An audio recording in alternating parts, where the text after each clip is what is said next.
Desires do not arise even in the face of the objects of enjoyment. Know it as the state of vairagya, non-attachment, desirelessness. And when the ego ceases to arise, know it as the highest state of knowledge. Definitions about certain states of inner search, they are helpful. Because when you enter in yourself, you are alone. You will need certain definitions, certain criterions, so that you can feel inside what is happening, where you are. In the in-search, one is always alone. One needs certain criterions to feel where he is. And the inner world is uncharted. No map exists which can be given to you. And even if some maps exist, they don't belong to you. They cannot be applicable to you. Buddha says something that is about his own inner journey that may not be your route at all. Really, that cannot be your route. Every individual enters into the inner world differently, uniquely, because every individual stands on a certain spot where no one else stands. Every individual is unique. Buddha stands somewhere, you cannot stand on that spot. He starts his journey from there. Every journey starts from where you are. So we have different routes to move in. No map can be helpful. So this sutra is not going to give you a certain map. No, just certain liquid definitions. You can feel your own path. And certain happenings inside, so that you know where you are moving, whether you are moving or not, whether you are nearing your goal or not. The first definition of vairagya, because that is the entrance. Unless you are non-attached to the world, you cannot enter in worlds. Your back must be towards the world, only then your face is towards the inner center. So vairagya is the door, non-attachment to the world. What is the definition? You can force yourself to be non-attached. You can force yourself for the about turn. You can face the inner world forcibly. You can stand with your back to the world. But just back to the world is not enough. Your mind may be still moving in the world. It is not very difficult to go away, to leave, to renounce. It is not very difficult. You can escape to the Himalayas. The world is left far behind, but your mind will still be moving in the world. Non-attachment vairagya means when desires do not arise even in the face of the objects of enjoyment. You can close your eyes. You don't see anything. That is not vairagya, because with closed eyes you can continue desiring. Really, with closed eyes, desires become stronger. With closed eyes, world is more charming than with open eyes. Really, if your eyes are open, sooner or later, the world loses its charm. The more you penetrate in it, the more you know it and see it, the attraction disappears. The attraction is in ignorance. With closed eyes, it is more there.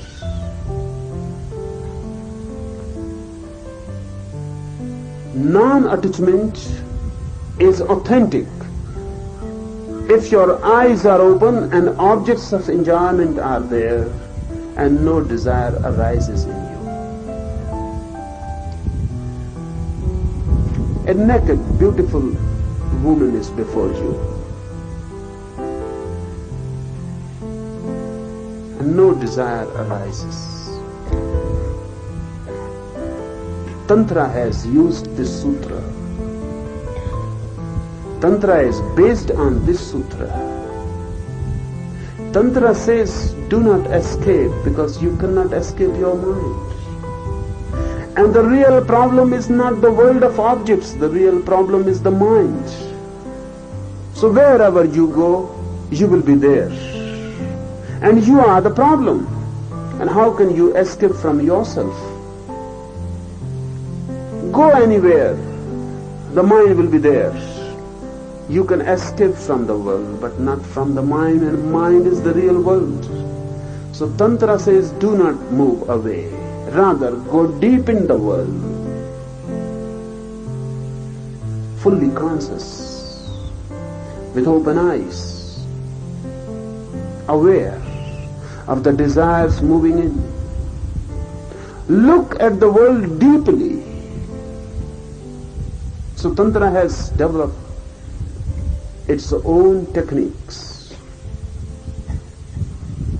The Tantra technique is, if someone feels sex desire, then Tantra says just enforcing brahmacharya, celibacy will not do.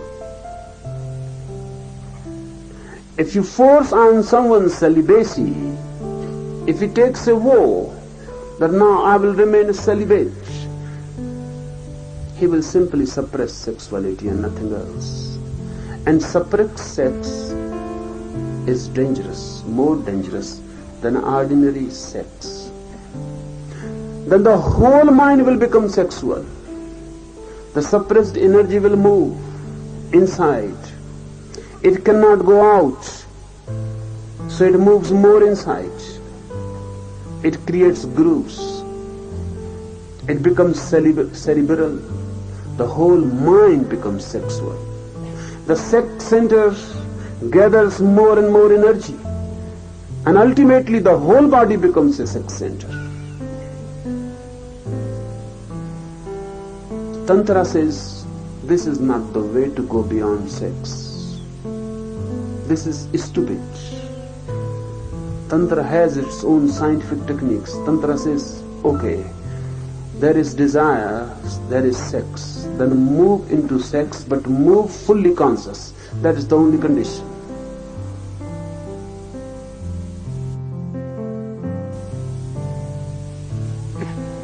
If you want to touch a beautiful body, touch,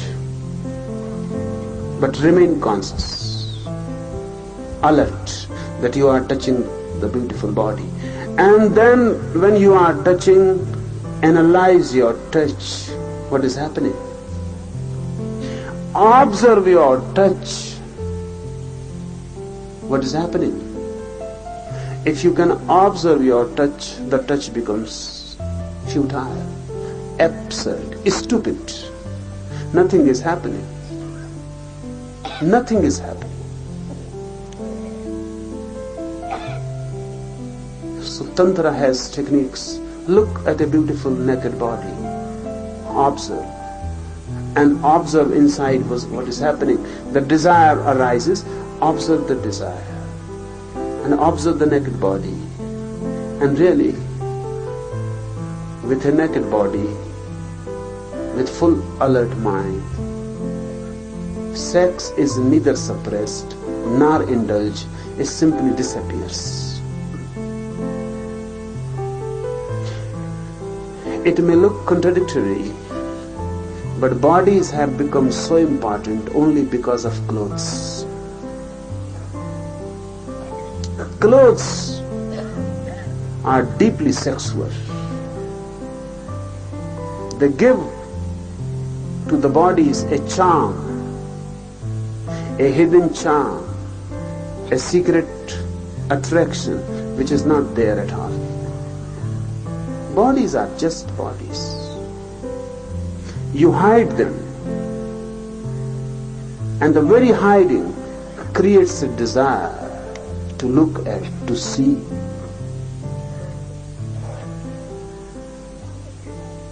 Humanity has become so much body conscious only because of clothes.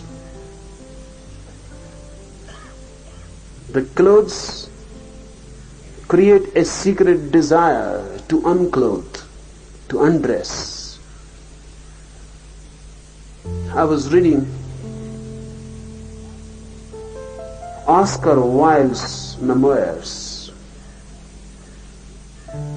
He was a very sexual man, indulging rather too much. His whole life was just after women. He notes in his diary that one woman will not do. I want to enjoy all the women of all the worlds, not only of this world, not only of this age. Unless I enjoy all the women of all the worlds, of all the ages, I cannot be satisfied. Really, this is how mind is. Not only Oscar Wilde's, yours also. And the same is applicable to women's mind also. They also want to enjoy, not this man, but man as such. All men. But Oscar Wilde relates a very strange incident.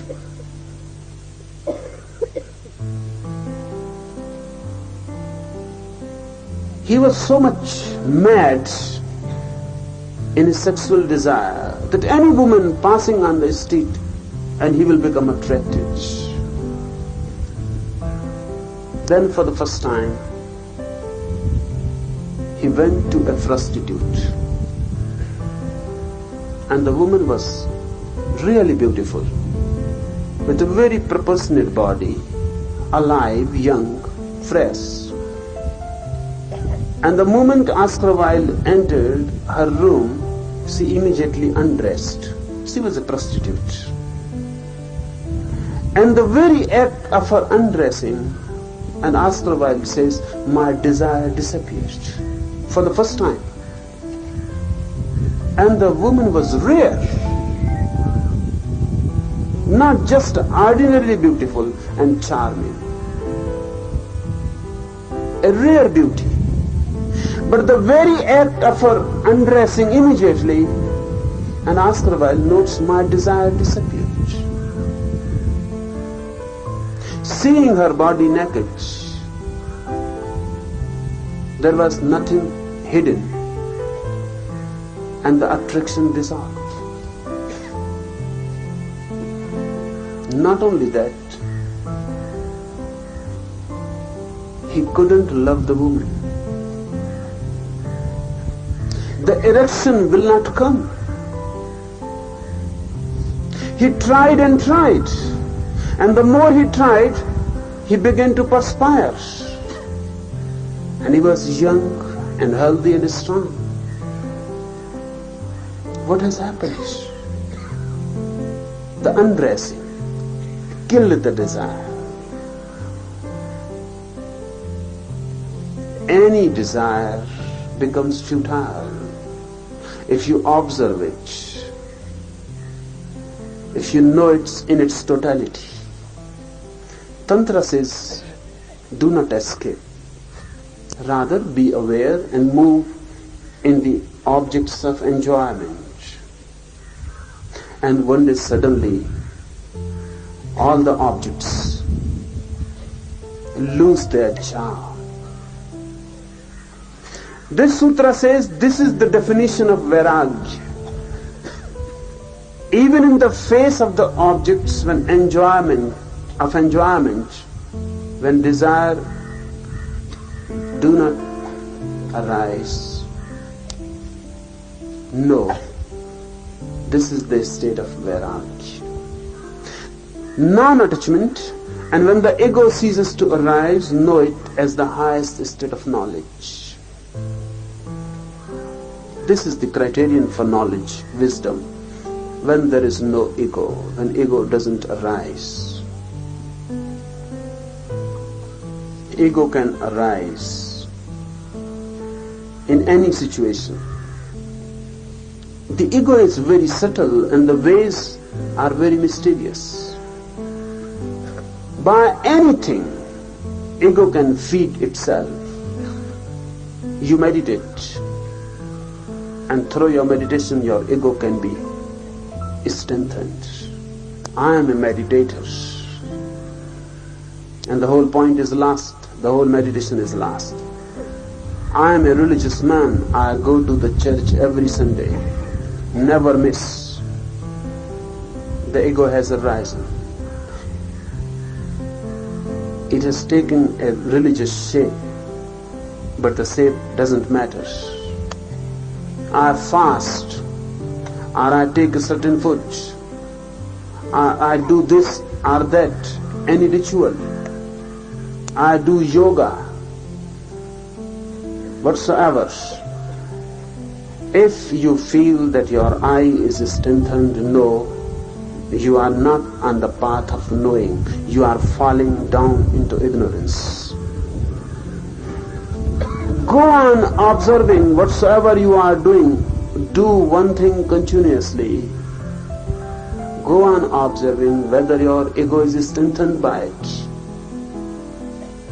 If you continuously observe, observation is poisonous to the ego. It cannot arise. It arises only when you are not observing, when you are unconscious, unaware, unattentive. Go on observing, and wherever the ego arises, just be a witness to it. Know well that the ego is arising. I am meditating, certain experiences are happening, and the ego feels good. And the ego says, now you are on the path. Now you have known the inner light. Now the Kundalini has arisen. Now you are extraordinary. Soon you are going to be a Siddha, one who has achieved. The goal is now nearer. Know well, this feeling of the goal being nearer, you are missing the goal. This ego, feeling good, is a fatal disease. This sutra says when the ego doesn't arise, it is the highest state of knowledge. When the feeling of I doesn't arise, you are, but there is no I. We go on saying, I am. The man of knowledge really feels only am, not I. Just amness, existence, being, with no I attached to it. Amness is vast, infinite. I is finite. Amness is Brahma.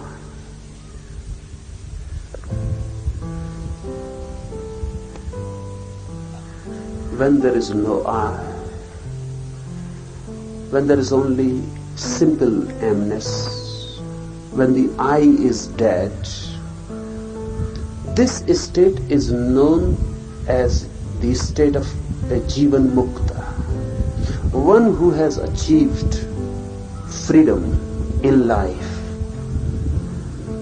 one who has achieved freedom while in the body, one who has known the infinite while alive. You can also become a Jivan Mukta. The only problem is you. Throw it.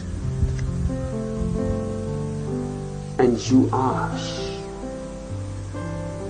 Nothing new is to be gained. The freedom is there, hidden in you. But you are attached to the ego. That creates a boundary, a limitation. Look beyond the ego. And suddenly, you enter another world. And it was always there, just to be looked. But our eyes have become fixed. We cannot move our eyes. We go on looking in one direction, the direction of the ego. Reverse is the dimension of the non-ego. And non-ego is the path.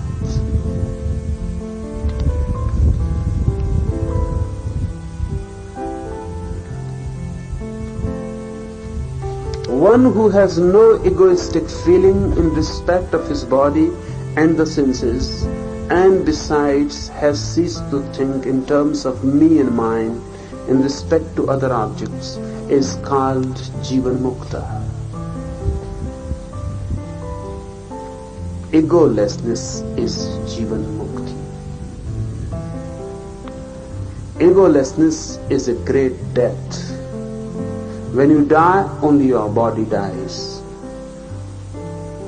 When you attain mukti, freedom, your mind dies. In the old scriptures, the master, the guru, is known also as death.